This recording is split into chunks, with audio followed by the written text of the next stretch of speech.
GST, नोटबंदी, शेतकऱ्यांच्या आत्महत्या, 2 कोटी रोजगार या सर्वच पातळ्यांवर केंद्र सरकार अपयशी ठरले असून जाती धर्माच्या नावाखाली देशात तेढ निर्माण करणाऱ्या जातीयवादी सरकारला घरी बसविण्याची वेळ आली आहे, असे प्रतिपादन विधिमंडळ पक्षनेते अजित पवार यांनी व्यक्त केले. चिन्हावर आपण सगळ्यांनी आपलं मत द्यावं, बटन दाबावं ही विनंती आहे.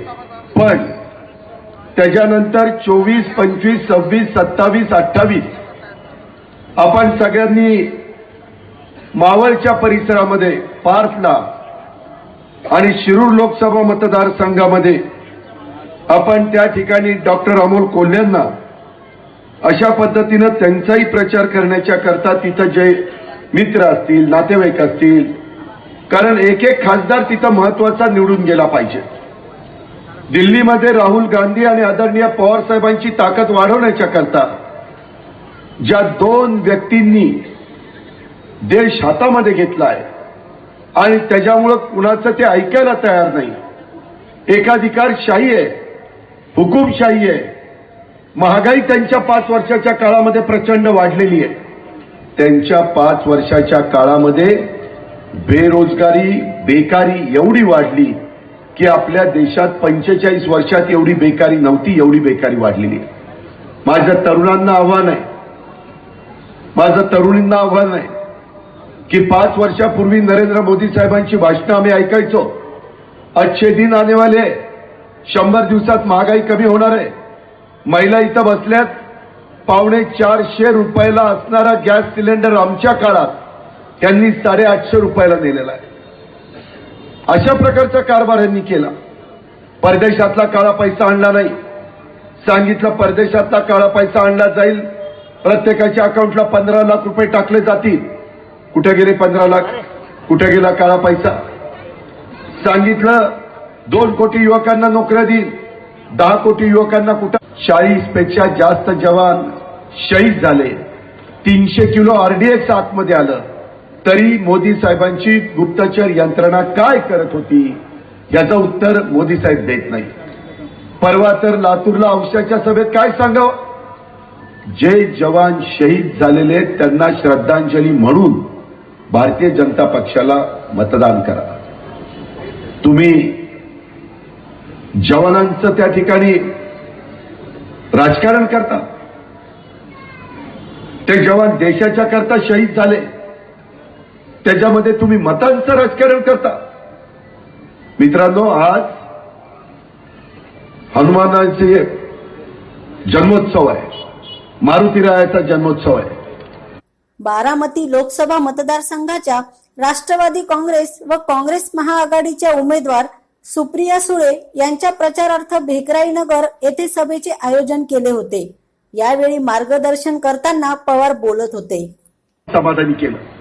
त्या पद्धतीचा विचार हे भाजप शिवसेनेवाले करत नाही. आणि आता बारामती लोकसभा मतदारसंघात एवढे नेते मंडळी येत आहेत, रोज नवीन कोणतरी आहेत. काय त्यांना बारामती एवढी आवडली मला तर काय कळलं. आज अमित शहा येऊन गेले, काय त्यांचा बारामतीचा संबंध आहे का? पण आज आले बारामतीमध्ये. इतके दिवस मोदी साहेब म्हणायचे मी शरदराव पवारांच्या बोटाला धरून राजकारणात आलो, आणि आता त्या शरदराव पवारांचा परिवारच काढलाय निवडणुकीत. आम्ही आमचं बघू ना. हे यांचं कसं आहे, स्वतःचं ठेवायचं झाकून, दुसऱ्याचं बघायचं, वाकू वाकू बघायचं. अरे काय पवार घराण्यावर कशाला तुम्ही घसरता? गांधी नेहरू घराण्यावर कशाला घसरता? राहुल गांधी प्रियंकावर कशाला घसरता? तुम्ही तुमचे मुद्दे मांडा ना. तुम्ही काय 5 वर्षामध्ये दिवा लावलाय तो सांगा ना. जे प्रश्न तुम्हाला सोडवता आले नाही त्याच्याबद्दल, का अपयश आलं त्याच्याबद्दल बोला. परंतु ते काहीच बोलत नाही.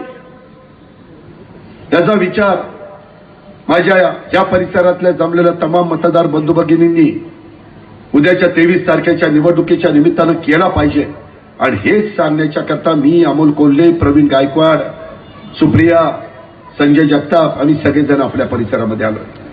मित्रांनो, जे काही बरं वाईट व्हायचंय ते तुमचं माझं पुण्यामध्ये व्हायचंय. जिल्ह्यात जो विचार मांडलाय, साधू संतांनी जो विचार मांडलाय त्या विचाराने पुढे चाला. ह्यांच्या काळात ह्यांचं सरकार आलं, डान्स बार चालू. आणि मध्ये काढलं घरपोच दारू. ते मंत्री म्हणले घरपोच दारू करायची. या पद्धतीचं काम चाललंय. मध्ये एका कारखान्याच्या उद्घाटनाला का मोळी टाकायला गेले. कोण म्हणलं दादा, त्या मंत्र्याला म्हणले राव आमची दारू खपत नाही. म्हणले नाव काय. म्हणले महाराजा नाव आहे. म्हणले पुरुषाचं नाव काढा, स्त्रीचं नाव द्या, दारू लगेच खपल. ही अवस्था. अहो यांची आता एकमेकाला मारतात काय. परवा तर गिरीश महाजन आणि गुलाबराव पाटील दोन मंत्री स्टेजवर, आणि तिथंच लाथा बुक्क्यांनी त्या माजी आमदाराला बुकलू घेतलं. हो तिथं त्याचं थोबाड सगळं सुजलं. आणि कुणी घेतलं, जिल्ह्याच्या अध्यक्षांनी. त्याच्यात आमच्या गिरीश महाजननी पण हात धुवून घेतला. इन बिन करायचं, ह्याला लात मारतोय त्याला लात मारतोय. त्याच्या आधी बिबट्यावर शोधायला गेला होता पिस्तूल घेऊन. मी म्हणलं पिस्तूल घेऊन बिबटे शोधायला, ती काही खेळण्यातलं बिबटे आहे. अंगावर आलं तर काय तुझं राहायचं नाही रे बाबा म्हणलं. ही अवस्था आहे बाबांनो. इतकी वाईट परिस्थिती आहे. मध्ये तर दिलीप गांधी 3 वेळेला खासदार म्हणून माझ्या नगरमधनं निवडून आले. ते भाषण करताय आणि ते दुसरे येऊन सांगतात उरका उरका. अरे म्हणले 5 वर्ष राव यांची खासदारकी केली, मला सांगू द्या मी काय काम केलं ते रडायला लागले. त्यांच्या डोळ्यात पाणी आलं. ही अवस्था. वडीलधाऱ्यांचा अपमान करताय. अडवाणींचा अपमान केला, सुषमा स्वराजचा अपमान केला, मुरली मनोहर जोशींचा केला, त्या शत्रुघ्न सिन्हाचा केला. त्याने तर पार्टीच सोडून गेला. त्या सुमित्रा महाजन त्यांना तिकीट नाही दिलं. काही चाललंय. या दोघांच्या मनात येईल ती पूर्व दिशा ही आपल्या देशाला परवडणारी नाही. म्हणून माझी तुम्हाला सगळ्यांना विनंती आहे की मागं जे घडलं त्याच्यातनं तुमचं माझं राज्य आणि देश पाठीमागे गेला. कर्जबाजारी झालाय. 82 लाख कोटी रुपये तुमच्या माझ्या देशावर कर्ज आहे आणि तुमच्या माझ्या राज्यावर 5 लाख कोटी रुपयाचं कर्ज आहे. एवढं प्रचंड कर्ज कधी झालं नव्हतं. ह्या नाकारतेपणामुळे झालेलं आहे. म्हणून उद्याच्या 23 तारखेला होणाऱ्या मतदानाच्या निमित्तानं आपण सुप्रियाच्या घड्याळाच्या चिन्हाच्या शेजारचं बटन दाबा. तिचा वर्ण 3 नंबरला नाव आहे, फोटो आहे मशीनमध्ये. पहिल्या मशीनमध्ये तिचा 3 नंबरला आहे. शिरूर लोकसभा मतदारसंघाचे उमेदवार डॉक्टर अमोल कोल्हे, राष्ट्रवादी काँग्रेस प्रदेश उपाध्यक्ष सुरेश घुले, शहर अध्यक्ष चेतन तुपे, सुषमा अंधारे, माजी महापौर प्रशांत जगताप, जगन्नाथ शेवाळे, दिनकर हरपळे, संजय हरपळे, राहुल चोरगडे यावेळी व्यासपीठावर उपस्थित होते. यावेळी बोलताना खासदार सुप्रिया सुळे व शिरूरचे उमेदवार डॉक्टर अमोल कोल्हे यांनी केंद्र सरकार व राज्य सरकारच्या कामाचे वाभाडे काढले. गॅस सिलेंडर, पेट्रोल महागाई प्रचंड वाढली, वाहतूक कोंडी, पाणी या प्रश्नांवर सरकारने मतदारांची निराशा केली आहे.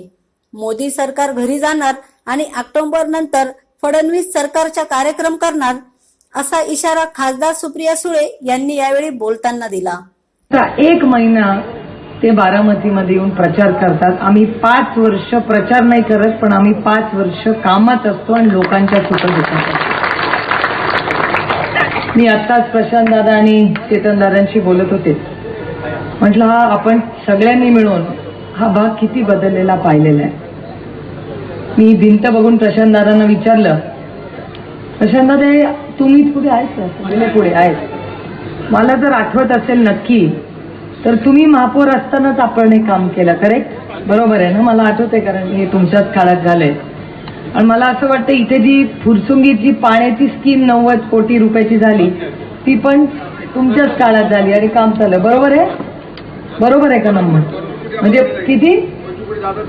नाही हे 90 कोटीची पाण्याची स्कीम आहे.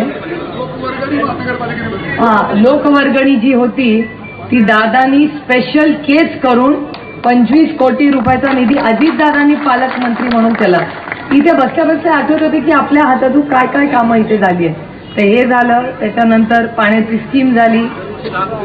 हा ते मला आठवतंय चांगलं, कारण का मला त्याचा त्रास होतोय आता मतदारसंघात. मला आठवतंय जेव्हा आपली सत्ता होती तेव्हा या सगळ्या गावांना दरवर्षी दादा बजेटमध्ये गावा कॉर्पोरेशनमध्ये माननीय मुख्यमंत्री स्वतः म्हणतात की आम्ही इलेक्शन जिंकणार, साम दाम दंड भेद. आम्ही ना साम ना दाम ना दंड भेद. आम्ही फक्त मतदारांची सेवा, विकास आणि कार्यकर्त्यांच्या ताकदीवर हे इलेक्शन जिंकणार आहोत. आता देशाचे उच्च नेते येऊन बसलेत त्यांच्या पक्षाचे महाराष्ट्रात आपल्या बारामतीला. लय हवी हवी वाटते सगळ्यांना बारामती, पण काही चूक नाही हो त्यांची. बारामती आहेत एवढी बढिया की प्रत्येकाला हवी हवीची वाटते. काय करतात? सिनेमातला कसा सगळ्यात मोठा ऍक्टर कोण आहे? अमिताभ बच्चन. तसं सगळ्या मतदारसंघाचा अमिताभ बच्चन म्हणजे बारामती लोकसभा मतदारसंघ. हे मला तुम्हाला सारखा अभिमान वाटतो. देशातले मंत्री, अध्यक्ष, मुख्यमंत्र्यांनी 4 सभा घेतल्या आहेत. किती? 4 सभा. कधी ऐकलंय का एखादा मुख्यमंत्री 4 सभा? मंत्री, MLA, MP सगळे. मला पत्रकार विचारतात तुमचं काय मत आहे? म्हटलं अतिथी देवो भव. जेवढे येतील तेवढा मला आनंदच आहे. जरूर या, आमची बारामती बघा, आमच्याकडचं सगळी सेवा अगत्य सगळं करू. पण 23 तारखेला ही सगळी पार्सल आपापल्या जिल्ह्यात परत पाठवायची जबाबदारी आज सगळ्या आपल्याला. बेगराई नगर येथे झालेल्या सभेत प्रचंड गर्दी झाली होती. सुप्रियाताईंच्या प्रचारास प्रतिसाद वाढत असून किती मताधिक्य मतदारसंघातून देणारा हाच प्रश्न उरला आहे.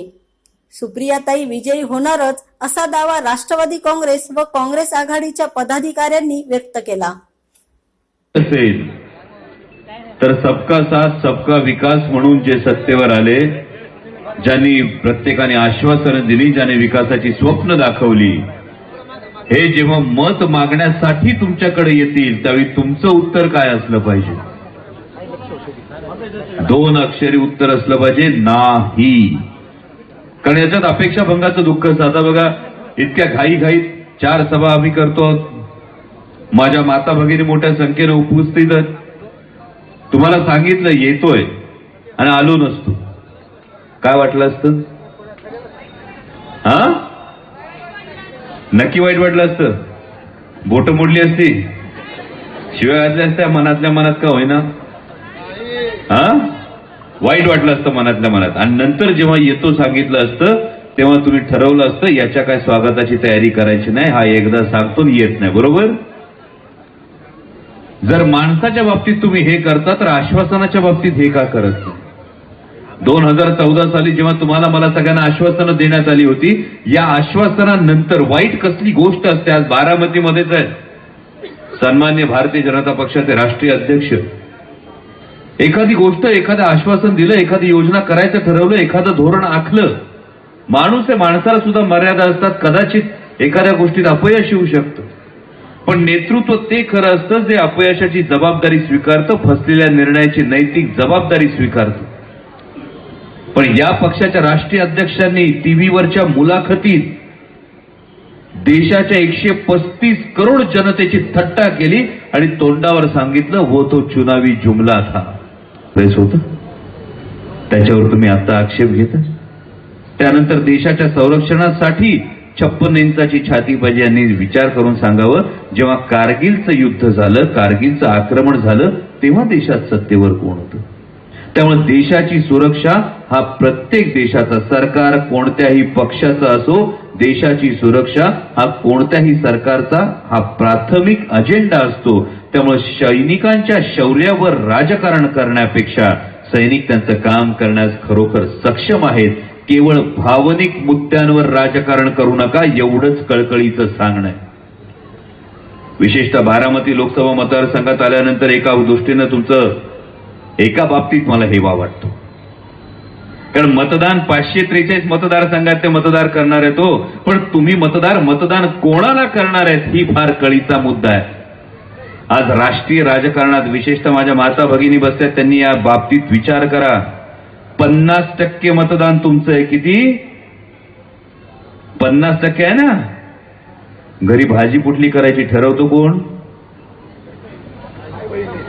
तुम्ही ठरवता. आज चपात्या लाटायच्या का भाकऱ्या थापायच्या ठरवतो कोण? तुम्ही ठरवता. मग तुमच्यातलीच एक महिला ही राष्ट्रीय राजकारणामध्ये ज्यांचं नाव घेतलं जातं संपूर्ण देशात, अशा सुप्रियाताईंना खासदार करायचंच हे ठरवणार कोण? म्हणून निर्धार करा. म्हणून कंबर बोलले नाहीत. आदरणीय पंतप्रधान आश्वासनांविषयी बोलले नाहीत. मग अशा अजितदादांनी जो उल्लेख केला ती केवळ आणि केवळ त्यांनी टीका केली, ती आदरणीय पवार साहेबांवर टीका केली. आभार मानले पाहिजेत का नाही? संपूर्ण देशातलं सगळ्यात मोठं आव्हान कोणतं आहे हे स्वतः पंतप्रधानांनी महाराष्ट्रात येऊन कबूल केलंय. आणि आपली संस्कृती आहे, भावाभावात वाद असेल पण भावाकडे कोणी बोट दाखवलं का दोन भाऊ एकत्र होतात. गल्लीतल्या दोन घरांमध्ये वाद असेल पण गल्लीतल्या माणसाकडे बोट दाखवलं का गाव एकत्र होते. भले दोन गावांमध्ये वैर असेल पण तालुक्यातल्या गावाकडे बोट दाखवलं का तालुका एकत्र होतोय. मग ज्यांनी गेली 50 वर्ष महाराष्ट्रातल्या शेतकऱ्यांसाठी, कष्टकऱ्यांसाठी, तरुणांसाठी विकासाची योजना, विकासाची गंगा या महाराष्ट्रात आणण्यासाठी जीवाचं रान केलं, त्या पवार साहेबांकडे बोट दाखवलं गेलं तर उभा महाराष्ट्र आता एकवटला पाहिजे. आजपर्यंत ऐकलं होतं ते म्हणजे हिमालयाच्या मदतीला सह्याद्री धावला. आता नवीन म्हण तुम्हाला मला लिहायची आहे, या निवडणुकीत लिहायची आहे, आणि ती म्हणजे हिमालयाच्या तोडीला सह्याद्री उभा राहिला. आणि हा सह्याद्री उभा करण्यासाठी, आदरणीय पवार साहेबांचे हात बळकट करण्यासाठी 23 तारखेला सौभाग्यवती सुप्रियाताई सुळे यांच्या नावासमोरच्या घड्याळासमोरचं बटन दाबून प्रचंड प्रचंड मताधिक्याचा आशीर्वाद सुप्रियाताईंच्या पाठीशी उभा करा, अशी तुम्हाला सगळ्यांना विनंती करतो. थांबतो. जय हिंद, जय महाराष्ट्र.